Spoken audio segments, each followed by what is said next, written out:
প্রাচীন এই পুজোকে ঘিরে রয়েছে নানা রীতি ও মিথের ছড়াছড়ি। পাশাপাশি এই পুজোর জাতি, ধর্ম, বর্ণ নির্বিশেষে হিন্দু মুসলিম উভয় সম্প্রদায়ের মানুষদের অংশগ্রহণ লক্ষ্য করা যায়। মাধব দাস, বীরভূম। ৩ শতাব্দীর প্রাচীন বীরভূমের দুবরাজপুর ব্লকের লোবা গ্রামের কালী পুজো। এখানকার কালী পুজো লোবা মায়ের পুজো হিসেবে পরিচিত।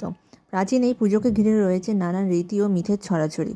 পাশাপাশি এই পুজোর জাতি, ধর্ম, বর্ণ নির্বিশেষে হিন্দু মুসলিম উভয় সম্প্রদায়ের মানুষের অংশগ্রহণ লক্ষ্য করা যায়। পুজো হিন্দুদের হলেও এই পুজোকে কেন্দ্র করে প্রতি বছর একটি মেলার আয়োজন করা হয়েছে। এই মেলায় রীতি মেনে পাশের গ্রামের মুসলিম সম্প্রদায়ের মেয়ে ও জামাইদের আমন্ত্রণ জানাতে হয় এবং নজরানা দিতে হয়।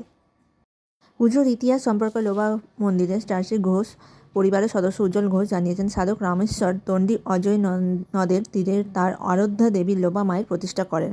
এরপর কোনো এক সময় তিনি ওই লোবা গ্রাম ছেড়ে চলে যান।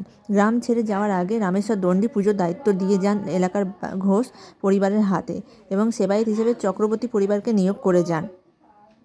জয় মা, সবাইকে ভালো রেখো, সবার মনোবাঞ্ছা পূর্ণ করো। বছরটা শেষ হতে চললো, সবার জীবনে অল্প হলেও আনন্দ এনো আর সবাইকে একটু ভালো রাখার চেষ্টা করো।